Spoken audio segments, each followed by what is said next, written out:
Entropy কনসেপ্টটাকে develop করব।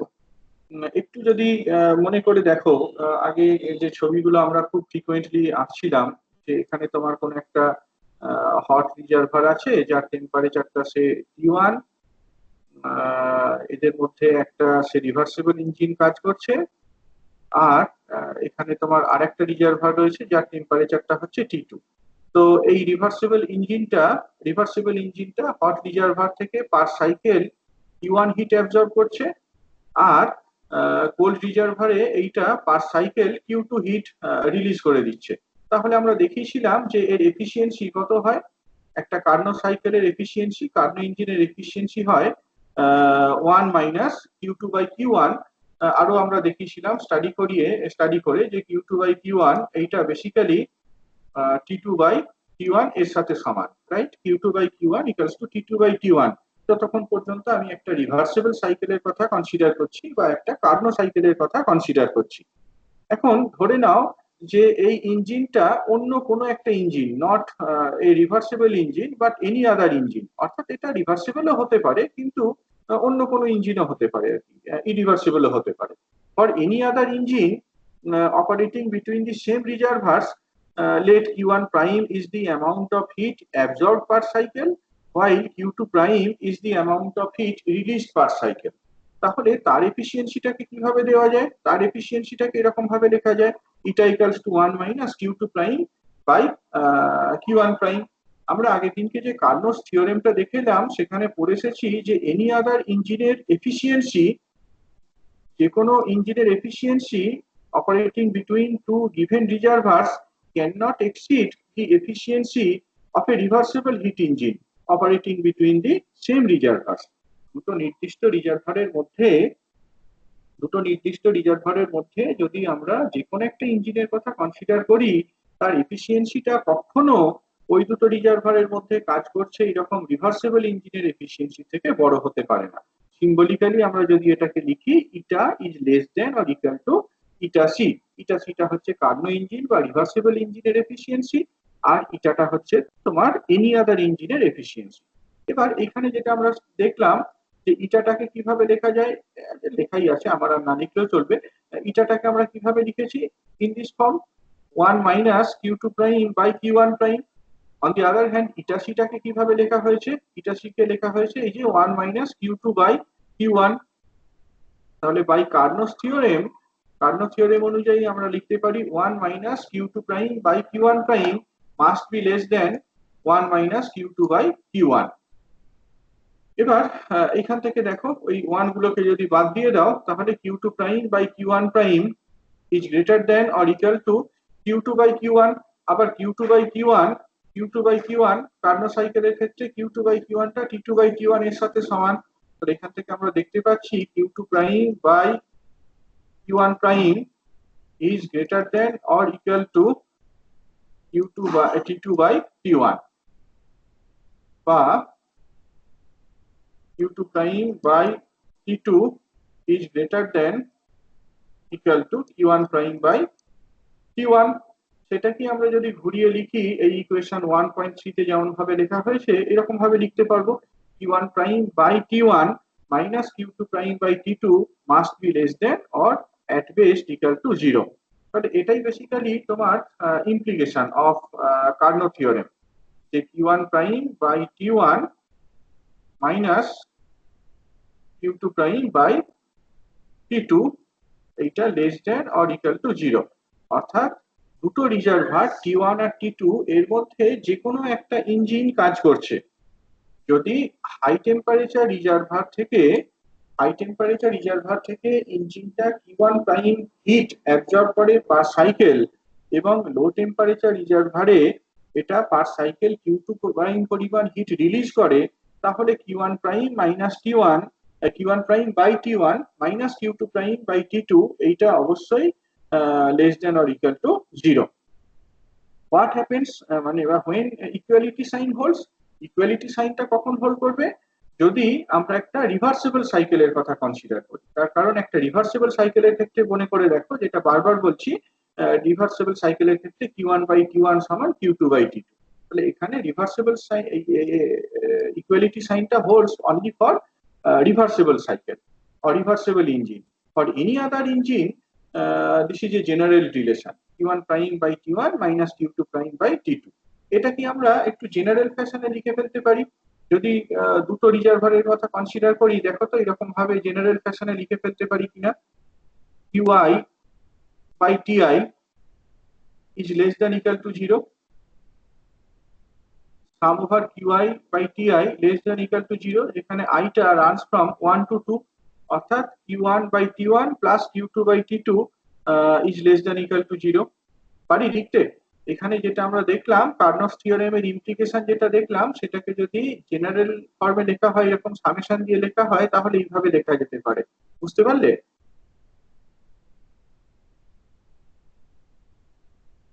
Hello, তাহলে sir minus সাইনটা কিভাবে আসবে স্যার সামেশন? হ্যাঁ, সেই জন্যই প্রশ্নটা করা, মাইনাস সাইনটা কি করে এলো। তার কারণ এইখানে এই ফর্মুলাতে আমরা জিনিসটাকে, হিটটাকে কিভাবে ইন্টারপ্রিট করেছি, এইটা বেসিক্যালি কি হিট অ্যাবজর্ব, এইটা বেসিক্যালি হিট অ্যাবজর্ব, হোয়ারএজ এই যে জিনিসটা, এটাকে কিভাবে ইন্টারপ্রিট করেছি, হিট রিলিজ। আমরা এই সামেশনের যখন লিখেছি, সামেশনে কিউআইটার মধ্যে কোনো রকম আলাদা ইন্টারপ্রিটেশন দিইনি। আমরা বলেছি যে কিউআইটা হচ্ছে হিট অ্যাবজর্ব, কিউআইটা হচ্ছে হিট অ্যাবজর্ব আর absorbed at from reservoir at temperature TI, from TI. কেমন? কিউআইটা হচ্ছে হিট অ্যাবজর্ব ফ্রম টিআই। যদি দেখা যায় যে কোনো টেম্পারেচারে হিটটা রিলিজড হয়েছে, তাহলে আমরা একটা নেগেটিভ সাইন পুট করব। এটাকে যদি তুমি লেখো, ভেঙে লেখো, কিভাবে লিখতে পারো, Q1 by T1 plus Q2 by T2 less than equal to 0। এটার মানে বোঝাচ্ছে যে Q1 টা হচ্ছে T1 রিজার্ভারে, যে T1 টেম্পারেচারে যে রিজার্ভারটা ছিল সেখান থেকে hit absorb. Q2 by T2 লিখছি, মানে Q2 টা হচ্ছে heat absorb from the reservoir at T2। যদি এই Q2 পরিমাণ হিট রিলিজড হয়, তাহলে আমরা এই প্লাস সাইনটাকে মাইনাস দিয়ে রিপ্লেস করব, Q2 টাকে মাইনাস Q2 লিখব। Whenever there is heat absorbed by the system, we treat this as positive thing, positive quantity. যখন হিটটা রিলিজড হয় বাই দি সিস্টেম, করেসপন্ডিং হিটটাকে আমরা নেগেটিভ হিসাবে নিই। কাজে সেই ইন্টারপ্রিটেশনটা যদি রাখি, আর কিউআইটাকে যদি এইভাবে ডেসক্রাইব করা হয় as the heat absorb from the reservoir at temperature TI, আমরা কার্নফ থিওরেমের যে কনক্লুশন বা কোরোলারি, সেটাকে এরকম ফর্মে লিখে ফেলতে পারি, sum over Q I by T I less than equal to 0। এখানে যেটা দেখতে পাচ্ছ যে এই জিনিসটা শুধুমাত্র I equals to 1 to 2 এর মধ্যেই হোল্ড করে। আমরা দেখাবো যে শুধু তাই নয়, এটা তোমার n সংখ্যক রিজার্ভারের জন্য ইকুয়ালি ট্রু। এই জিনিসটা n সংখ্যক রিজার্ভারের জন্য ইকুয়ালি ট্রু, অর্থাৎ কোনো একটা সিস্টেম যদি T1 টেম্পারেচারে রিজার্ভারের সাথে QI হিট, T1 টেম্পারেচারে যে রিজার্ভার আছে সেখানে থেকে T1 হিট অ্যাবজর্ব করে, T2 টেম্পারেচার রিজার্ভার থেকে Q2 হিট অ্যাবজর্ব করে, T3 টেম্পারেচারে রিজার্ভার থেকে Q3 হিট অ্যাবজর্ব করে, তাহলে এই সামটা must be less than or equal to 0। এটা তোমার যে কোনো নাম্বার অফ রিজার্ভারের জন্য ট্রু, শুধুমাত্র দুটো রিজার্ভারের জন্য লিমিটেড নয়। এই যে থিওরেমটা, এই থিওরেমটা কি বেসিক্যালি ক্লসিয়াস থিওরেম বলা হয়। এই থিওরেমটা কি ক্লসিয়াস থিওরেম বলা হয়। আমরা এই থিওরেমটাই আজকে পড়তে যাচ্ছি।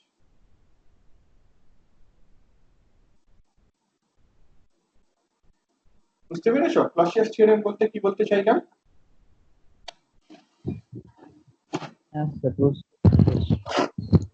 পারছো? বাকিরা ফলো করতে পারছো? একটু রেসপন্ড করো, তাহলে আমার বুঝতে সুবিধা হবে। ধরতে পারছো কিনা? ক্লসিয়াস থিওরেম বলতে কি বলতে চাইছি সেটা বুঝতে পেরেছো? এবং কার্নফ থিওরেম থেকেই যে ক্লসিয়াস থিওরেমটা এ করা যায়, দেখানো যায়, সেটা বললাম। এবার এটার একটা জেনারেল প্রুফ আমরা ডিসকাস করবো। যে তোমার কোন একটা সিস্টেম, ধরো এরকম, সে n সংখ্যক রিজার্ভারের সাথে ইন্টারঅ্যাক্ট করছে, একটা সিস্টেম n সংখ্যক রিজার্ভারের সাথে ইন্টারঅ্যাক্ট করছে, তাহলে QI বাই TI এই সামটা must be less than or at best it is equal to 0। এটা আমরা দেখাবো। সিস্টেমটাকে আগে দেখানো যাক। ধরা যাক দি সিস্টেম ইজ এস। ধরে নাও যে তোমার সিস্টেমটা হচ্ছে এই সিস্টেম এস।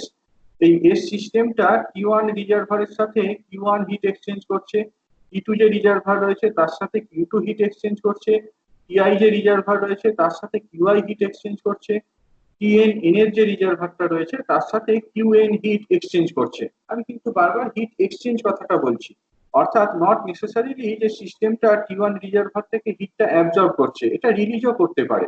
টি2 টেম্পারেচারে যে রিজার্ভারটা রয়েছে সেখান থেকে কিন্তু পরিমাণ হিট অ্যাবজর্ব করছে, স্কিমেটিক্যালি দেখানো হয়েছে। নট নেসেসারিলি সিস্টেমটা হিটটা অ্যাবজর্ব করছে, হিটটা রিলিজও করতে পারে। যদি অ্যাকচুয়াল কেসে হিটটা অ্যাবজর্ব হয় তাহলে সেটাকে আমরা পজিটিভ নেব, যদি করেসপন্ডিং হিটটা রিলিজড হয় তাহলে সেটাকে আমরা নেগেটিভ নেব। তাহলে এই ডায়াগ্রামটাতে বেসিক্যালি আমরা যেটা দেখিয়েছি সেটা এইরকম। স্কিমেটিক্যালি আমরা দেখিয়েছি যে একটা সিস্টেম এস, সেই সিস্টেম এসটা এন সংখ্যক রিজার্ভারের সাথে ইন্টারঅ্যাক্ট করছে। টি1, টি2, টি3, টিআই, টিএন এই সমস্ত টেম্পারেচারে যে রিজার্ভার গুলো রয়েছে তাদের সাথে হিট এক্সচেঞ্জ করছে।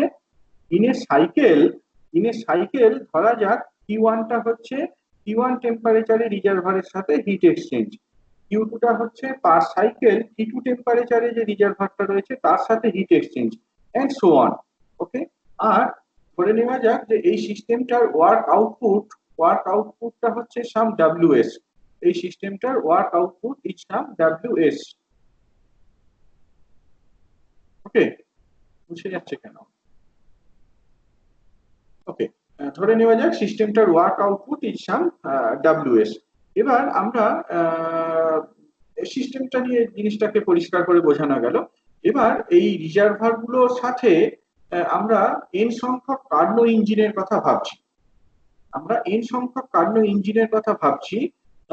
যেটা কিনা তোমার যারা প্রত্যেকেই একটা কমন রিজার্ভার টি0 আর এই ইন্ডিভিজুয়াল রিজার্ভার টি1, টি2, টি3, টিআই এদের সাথে ইন্টারঅ্যাক্ট করছে। অর্থাৎ টি0 টেম্পারেচার একটা আরবিটারি টেম্পারেচারে মেনটেন্ড একটা রিজার্ভার, আর টি1 টেম্পারেচারে মেনটেন্ড রিজার্ভার, এদের মধ্যে আমি সি1 কার্নো ইঞ্জিনের কথা কনসিডার করলাম। টি0 টেম্পারেচার আর টি2 টেম্পারেচারে যে রিজার্ভার তাদের মধ্যে সি2 কার্নো ইঞ্জিনের কথা কনসিডার করলাম। একই রকম ভাবে টি0 টিআই এদের মধ্যে সিআই, টি0 টিএন এদের মধ্যে সিএন একটা কার্নো ইঞ্জিনের কথা ভাবলাম। এন সংখ্যক কার্নো ইঞ্জিনের কথা আমরা কনসিডার করছি। এবার এই কার্নো ইঞ্জিনের অপারেশনটা কেমন দেখো, সেটাও স্কিমেটিক্যালি দেখানো হয়েছে। যদি সিস্টেম এসটা টি1 রিজার্ভার থেকে কিউ1 হিট অ্যাবজর্ব করে তাহলে এই কার্নো সাইকেলটা টি1 রিজার্ভারে ওই একই পরিমাণ হিট পার সাইকেলে রিলিজ করছে। যদি সিস্টেমটা টি2 টেম্পারেচারে রিজার্ভার থেকে কিউ2 পরিমাণ হিট অ্যাবজর্ব করে তাহলে এই সি2 কার্নো ইঞ্জিনটা একই পরিমাণ হিট টি2 টেম্পারেচারে রিলিজ করছে। অর্থাৎ এই কার্নো সাইকেলের অপারেশন গুলো এমন ভাবে ভাবছি যাতে করে টি1 টেম্পারেচার, টি2 টেম্পারেচার, টিআই টেম্পারেচার এই সমস্ত টেম্পারেচারে মেনটেন্ড রিজার্ভার গুলোর কোন রকম নেট হিট এক্সচেঞ্জ হচ্ছে না। টি1 মানে এই সি1টা কি করছে, যে যে পরিমাণ হিট সিস্টেমটা অ্যাবজর্ব করছে একই পরিমাণ হিট কার্নো সাইকেলটা ডেলিভার করে দিচ্ছে। তাহলে টি1 টেম্পারেচারে নেট কোনো রকম হিট লস বা গেইন হচ্ছে না, টি2 টেম্পারেচারে কোনো রকম হিট লস বা গেইন হচ্ছে না, টিআই টেম্পারেচারে কোনো রকম হিট লস বা গেইন হচ্ছে না। এখন তাহলে এই কার্নো ইঞ্জিন গুলো নিশ্চয়ই কিছু পরিমাণ হিট অ্যাবজর্ব করছে বা হিট এক্সচেঞ্জ করছে টি0 টেম্পারেচারে রিজার্ভারের সাথে। কিছু ইঞ্জিন হিট অ্যাবজর্ব করছে, কিছু ইঞ্জিন হিট রিলিজ করছে। অর্থাৎ এই কার্নো ইঞ্জিন গুলো তোমার রিভার্সেবল ইঞ্জিন, তো কাজে এরা প্রয়োজন মতো হিট ইঞ্জিন হিসাবেও কাজ করতে পারে বা তোমার হিট পাম্প হিসাবেও কাজ করতে পারে। ধরে নাও টি0 টেম্পারেচারে যে রিজার্ভারটা রয়েছে সেখান থেকে সি1 কার্নো ইঞ্জিনটা Q10 পরিমাণ হিট অ্যাবজর্ব করে পার সাইকেল, দ্বিতীয় কার্নো ইঞ্জিনটা Q20 হিট অ্যাবজর্ব করে পার সাইকেল, ith ইঞ্জিনটা QI0 পরিমাণ হিট অ্যাবজর্ব করে পার সাইকেল। তাহলে সমস্ত যে কার্নো ইঞ্জিন গুলো রয়েছে, সমস্ত কার্নো ইঞ্জিন গুলো একসাথে পার সাইকেল কতটা হিট এক্সচেঞ্জ করছে, it is some QI0। First Karnaugh সাইকেলটা Q10, সেকেন্ড কার্নো সাইকেলটা Q20, থার্ড কার্নো সাইকেলটা Q30। তাহলে সমস্ত কার্নো সাইকেল গুলো পার সাইকেলে QI0 পরিমাণ হিট এক্সচেঞ্জ করছে with the reservoir maintained at temperature T0। এবার যেহেতু সাইকেল গুলো কার্নো সাইকেলের ক্ষেত্রে আমরা কি দেখে এসেছি, Q10 by Q0 Q1, sorry, is same as T0 by T1, right? এটা তো আমরা দেখে এসেছি কার্নো সাইকেলের ক্ষেত্রে Q2 by Q1 সমান T2 by T1 বা Q1 by Q2 সমান T1 by T2। এবার এটাকে যদি তুমি i দিয়ে বলতে চাও, Qi0 is Qi0 by Qi is equal to T0 by Ti, অর্থাৎ এখান থেকে Qi0 টাকে আমরা কত লিখতে পারি? Qi0 টাকে লিখতে পারি as T0 into Qi by Ti। এখানে তাহলে সেইটা বসিয়ে দিই। T0 টা তো আরবিটারি টেম্পারেচার, এটা তোমার কনস্ট্যান্ট, এইরকম ভাবে জিনিসটাকে লিখে ফেলা যায়।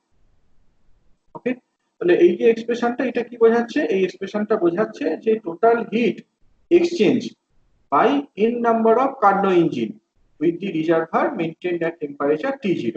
আমরা এবার জিনিসটাকে সিনক্রোনাইজ করলাম। হ্যাঁ, একটা কম্পোজিট সিস্টেমের কথা ভাবছি, যে কম্পোজিট সিস্টেমের মধ্যে তোমার এই সিস্টেম এসটা রয়েছে। কম্পোজিট সিস্টেম বলতে কোনটাকে বোঝানো হচ্ছে? কম্পোজিট সিস্টেম বলতে system S plus C1 plus C2 plus Cn, এই n সংখ্যক কার্নো ইঞ্জিন আর সিস্টেমটা নিয়ে আমরা একটা কম্পোজিট ইঞ্জিনের কথা ভাবলাম। খেয়াল করে দেখো, এই কম্পোজিট ইঞ্জিনটা নেট কতটা হিট অ্যাবজর্ব করছে বলতো? কম্পোজিট ডিভাইসটা এই টেম্পারেচারের সাথে তো এই রিজার্ভারের সাথে তো কোনো হিট এক্সচেঞ্জ হয়নি, এই রিজার্ভারের সাথে কোনো হিট এক্সচেঞ্জ হয়নি, এই রিজার্ভারের সাথে কোনো হিট এক্সচেঞ্জ হয়নি। হিট এক্সচেঞ্জটা কোথায় হয়েছে? শুধুমাত্র এই জায়গাতে হয়েছে। এবং তার অ্যামাউন্টটা কত? তার অ্যামাউন্টটা হচ্ছে এইটা, এই পরিমাণ হিট অ্যাবজর্ব হয়েছে। What is the total work done?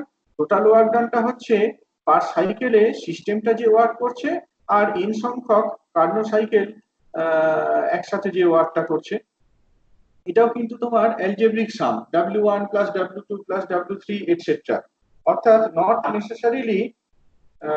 Necessarily যে তোমার সমস্ত এইগুলোই কার্নো ইঞ্জিন গুলোই ওয়ার্কটাকে ডেলিভার করছে। কিছু কার্নো ইঞ্জিন রয়েছে যারা ওয়ার্কটাকে ইনপুট হিসাবে নিচ্ছে।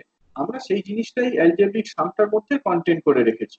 ওকে, তাহলে to summarize the operation of the composite device, system S এবং n সংখ্যক কার্নো ইঞ্জিনের অপারেশনটাকে যদি সামারাইজ করি, আমরা দেখব যে n সংখ্যক কার্নো ইঞ্জিন এবং সিস্টেমটা, এই কম্পোজিট ডিভাইসটা পার সাইকেলে এই পরিমাণ হিটকে অ্যাবজর্ব করছে, পার সাইকেলে এই পরিমাণ হিট এক্সচেঞ্জ করছে। আর যে ওয়ার্ক ডানটার কথা বললাম, এই পরিমাণ ওয়ার্ক ডেলিভার করছে। যেহেতু প্রসেসটা সাইক্লিক প্রসেস, কাজে এখানে ইন্টারনাল এনার্জির কোনো রকম চেঞ্জ হয়নি। তো what does your first law of thermodynamics say? It says Q0 is same as W, Q0 টা W এর সাথে সমান। বলো, এখান পর্যন্ত যদি বুঝতে কোথাও অসুবিধা হয় বলো। না স্যার, অসুবিধা হয়নি। না সবাই স্যার, ঠিক আছে। বুঝেছো সবাই? হ্যাঁ স্যার। ওকে, তো এইখানে কোনো অবজেকশন দেখতে পাচ্ছো যে Q0 equals to W যেটা বললাম? Do you see any objection here? আমরা যে কম্পোজিট ডিভাইসটার কথা বললাম, যেটা কিনা সিস্টেম এস এবং n সংখ্যক কার্নো ইঞ্জিন নিয়ে তৈরি হয়েছে, এই কম্পোজিট ইঞ্জিনটার ক্ষেত্রে নেট ওয়ার্ক ডান W, আর এই কম্পোজিট যে ডিভাইসটা, কম্পোজিট ইঞ্জিনটা, তার তোমার নেট যে work output, net heat exchange হচ্ছে Q0 আর নেট ওয়ার্ক আউটপুট হচ্ছে W। তো ন্যাচারালি এই দুটো সমান by first law of thermodynamics, যেহেতু প্রসেসটা সাইক্লিক প্রসেস, এই দুটো জিনিস সমান।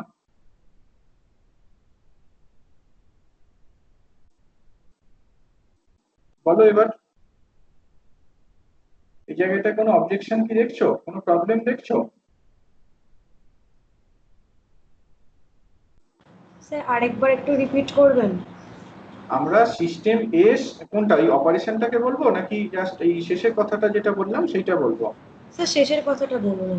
হ্যাঁ, আমরা এখানে দেখলাম যে সিস্টেম এস এবং n সংখ্যক কার্নো ইঞ্জিনকে নিয়ে যে কম্পোজিট ডিভাইসটার কথা ভাবছি, সেই কম্পোজিট ডিভাইসটা পার সাইকেল Q0 পরিমাণ হিট অ্যাবজর্ব করছে T0 টেম্পারেচারে যে রিজার্ভারটা রয়েছে সেখান থেকে।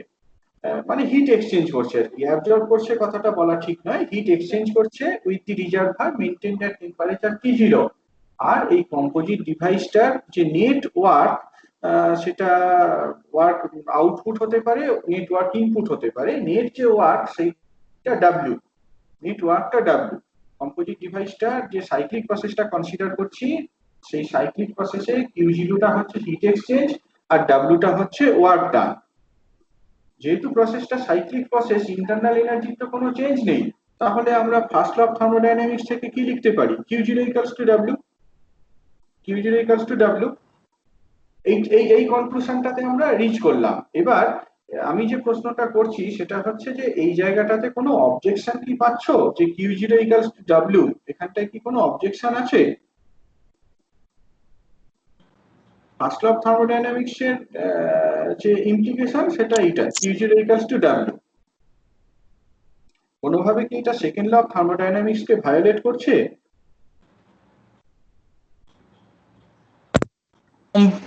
হিটটা কমপ্লিটলি ওয়ার্ক কি করে হচ্ছে? হ্যাঁ, হিটটা কমপ্লিটলি ওয়ার্ক কি করে হচ্ছে সেটাই তো প্রশ্ন। হিটটা কমপ্লিটলি ওয়ার্কে কি করে কনভার্টেড হচ্ছে সেটা তো হতে পারে না, রাইট? যদি আমরা ধরে নিই যে ডাব্লিউটা পজিটিভ, যদি ধরে নিই ডাব্লিউটা positive, what does it mean? ডাব্লিউটা পজিটিভ এই কথা মানে কি the system is doing the work, right? ডাব্লিউটা যদি পজিটিভ হয় তাহলে কি system is doing the work? ডাব্লিউটা পজিটিভ হলে বুঝতে পারছো কিউ জিরোটাও পজিটিভ। ডাব্লিউটা পজিটিভ হলে এই ফার্স্ট ল থেকে দেখতে পাচ্ছ কিউ জিরোটাও পজিটিভ, অর্থাৎ কিউ জিরোটা পজিটিভ, এইটার ইন্টারপ্রিটেশন কি? System is absorbing the heat. ডাব্লিউটা পজিটিভ মানে কি? System is doing the work, right? System is doing the work. তাহলে this violates Kelvin-Planck statement of second law of thermodynamics. Complete conversion of heat into work is not possible. I cannot think of any device that can convert the whole amount of absorbed heat into work. তাহলে Q0 W positive দুটো কোনোটাই হতে পারে না। Wটা negative হলে এই জিনিসটা কিন্তু সম্ভব। যদি আমরা বলি যে সিস্টেমটা ওয়ার্ক আউটপুট করছে না, ওয়ার্ককে নিচ্ছে, ইনপুট হিসাবে নিচ্ছে, সেটা সম্ভব। ডাব্লিউটা নেগেটিভ হলে এই জিনিসটা ট্রু, বা ডাব্লিউটা জিরো হলে এই জিনিসটা ট্রু। ডাব্লিউটা যদি নেগেটিভ হয় বা ডাব্লিউটা যদি জিরো হয়, এই ফর্মুলাটা থেকে দেখতে পাচ্ছ, এই ইকুয়েশনটা থেকে দেখতে পাচ্ছ কিউ জিরোটাও জিরো বা কিউ জিরোটা নেগেটিভ, অর্থাৎ কিউ জিরোটা must be less than equal to zero. First law থেকে আমরা এক্সপ্লেন করলাম, আর্গু করলাম Q zero equals to W. আর সেকেন্ড ল থেকে আমরা আর্গু করলাম যে Q zero must be less than equal to zero. এবার কিউ জিরোটা কত ধরে নেওয়া হয়েছিল? এই যে জিনিসটা, এইটা ধরে নেওয়া হয়েছিল। এইটা যদি লেস দেন জিরো হতে হয়, T zero into the sum TI by TI, এইটা যদি লেস দেন জিরো হতে হয়, what does it imply? T জিরোটা তো আরবিটারি টেম্পারেচার, অ্যাবসলিউট স্কেলে এক্সপ্রেস করা হয়েছে, তাহলে এর ভ্যালুটা সবসময় পজিটিভ, টি জিরোটা সবসময় পজিটিভ। তাহলে it implies that T I by T I, এই সামটা must be less than or equal to zero. So this proves Clausius inequality. Clausius theorem বা Clausius inequality-টা তাহলে এখান থেকে আমরা প্রমাণ করে দিতে পারি sum over qi by ti must be less than or equal to 0. হয়েছে? এরকম ভাবে তাহলে Clausius inequality-টা প্রুভ করা যায়। এবার আমরা আর্গু করতে পারি যে কখন এই ইকুয়ালিটি সাইনটা হোল্ড করবে, বা ইকুয়ালিটি সাইনটা হোল্ড করতে গেলে কি হতে হবে। ইকুয়ালিটি সাইনটাকে যদি হোল্ড করতে হয় তাহলে প্রসেসটাকে রিভার্সিবল প্রসেস হতে হবে। আমরা যে সিস্টেম এস এর কথা কনসিডার করেছি, সেই সিস্টেম এসটাকে অবশ্যই একটা রিভার্সিবল সিস্টেম হতে হবে। সিস্টেম এসটা অবশ্যই একটা রিভার্সিবল সিস্টেম হবে। যদি সিস্টেম এসটা রিভার্সিবল হয় তাহলে আমরা সমস্ত অপারেশন গুলোকে রিভার্স করে ফেলতে পারতাম উইদাউট নো আদার এফেক্ট। এই যে দেখো এখানে স্কিমেটিক্যালি যেটা বললাম, ছবিটা বড্ড অপরিষ্কার হয়ে গেছে, আর এখানে বিশেষ কিছু বলার নেই। যদি আমরা সিস্টেম এসটা রিভার্সিবল অপারেশন পারফর্ম করতে পারে ধরে নিতাম, তাহলে এই ডিরেকশনটাকে উল্টো করতে পারতাম, এই ডিরেকশনকে উল্টো করতে পারতাম, এই ডিরেকশনকে উল্টো করতে পারতাম। অ্যাকর্ডিংলি এই Q1 Q2 QI এইগুলোকেও কি মানে এই কার্নো সাইকেল যে হিট এক্সচেঞ্জ করছে T1 T2 T3 এদের সাথে, সেইগুলোকেও রিভার্স করে দিতে পারতাম। তাহলে করার পর আমরা একই রকম ভাবে স্টাডি করে দেখাতে পারতাম যে ওই sum over Q I by T I is less than zero.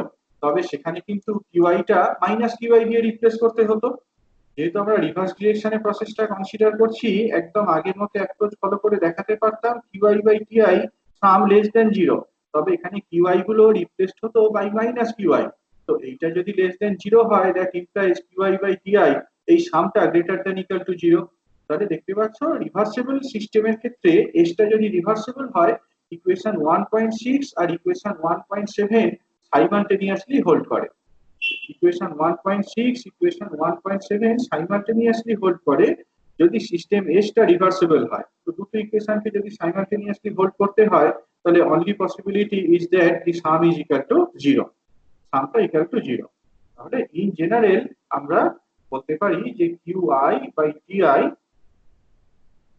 এই সামটা less than or equal to zero. Less than zero এই conclusionটা valid for any other system, I mean other than reversible system। আর যদি রিভার্সিবল সিস্টেম হয় সেক্ষেত্রে শুধুমাত্র equality সাইনটাই hold করবে। সেক্ষেত্রে শুধুমাত্র আমরা কিউআই বাই টিআই এই সামটা less than equal to zero, এই ইকুয়াল টু জিরো এই জিনিসটাই পাবো। এইটাকে আমরা ইন্টিগ্রাল ফর্মেও লিখতে পারতাম যদি ধরে নিতাম যে সিস্টেমটা তোমার কন্টিনিউয়াসলি ভ্যারিং রিজার্ভারের সাথে হিট এক্সচেঞ্জ করছে, তাহলে এই জিনিসটাকে এরকম ভাবে লিখে ফেলা যেতে পারতো dq বাই টি এই সামটা লেস দেন জিরো। আমরা যদি ধরে নিতাম যে system S is exchanging the heat with reservoirs having continuously distributed temperature, সেক্ষেত্রে এই সামেশনটাকে আমরা ইন্টিগ্রেশন দিয়ে রিপ্লেস করতে পারতাম। এট দি এন্ড আমরা যেটা পেতাম যে close integral dq by T is less than or equal to zero. Symbol গুলো খুব পরিষ্কার বুঝতে পারছো, ডিকিউ এই যে সিম্বলটা ইউজ করেছি বা এখানে তোমার ডেল কিউ ইউজ করা হয়েছে, এইটা ডেল কিউটা বা ডি ক্রস কিউটা বোঝাচ্ছে যে এইটা তোমার ইনএক্সাক্ট ডিফারেন্সিয়াল। আর এখানে ক্লোজ লুপ দেওয়া রয়েছে মানে we are considering A cyclic process.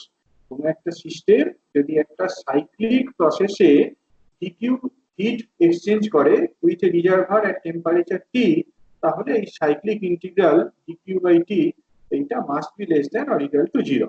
যদি একটা রিভার্সিবল প্রসেস হয় তবে ইকুয়ালিটি সাইনটা হোল্ড করবে, আদারওয়াইজ সবসময় এরকম ধরনের একটা ইনইকুয়ালিটি হবে। ঠিক আছে, বলো ক্লসিয়াস স্টেটমেন্টটাতে যদি কোথাও ডাউট থাকে বলো।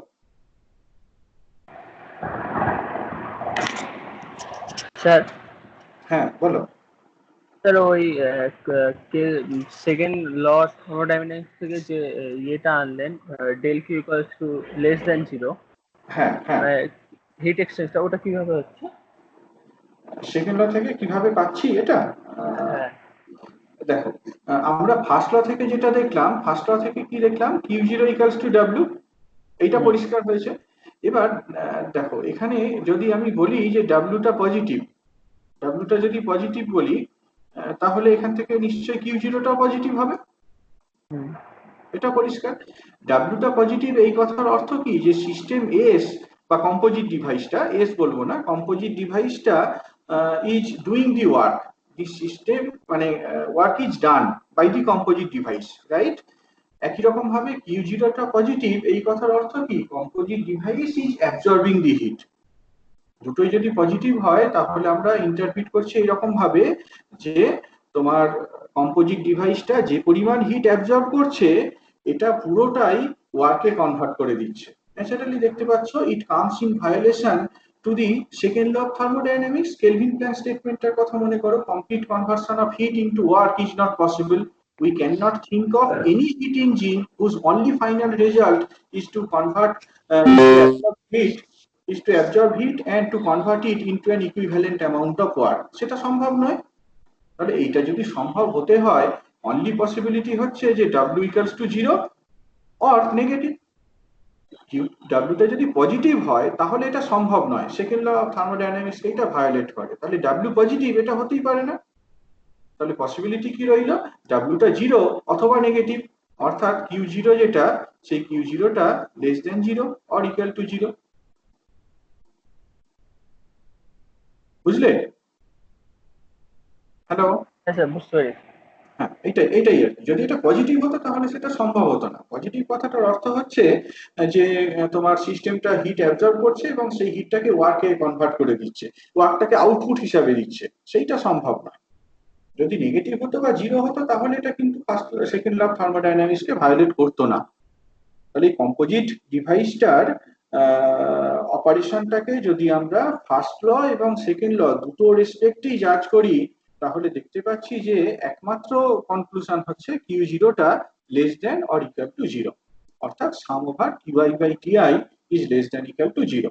কোনো একটা কম্পোজিট, কোনো একটা সিস্টেম এস যদি টিআই টেম্পারেচারে মেইনটেইনড একটা রিজার্ভারের সাথে কিউআই হিট এক্সচেঞ্জ করে, তাহলে এই সামটা must be less than or equal to zero.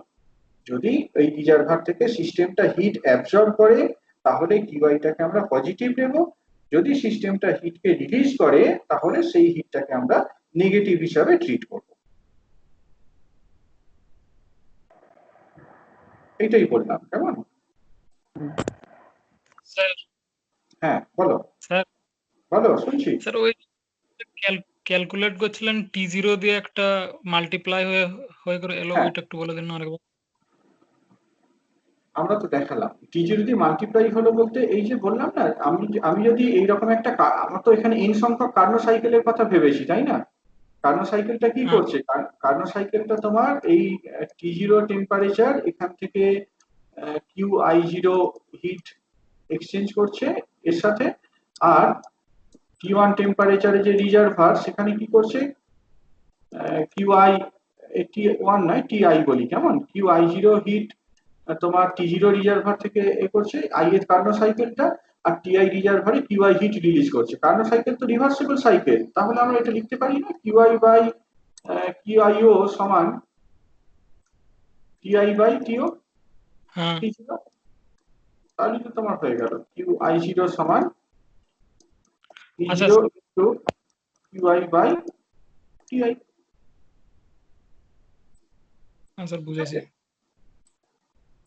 ঠিক আছে, এটাই তোমার ইম্পর্টেন্ট কনসেপ্ট।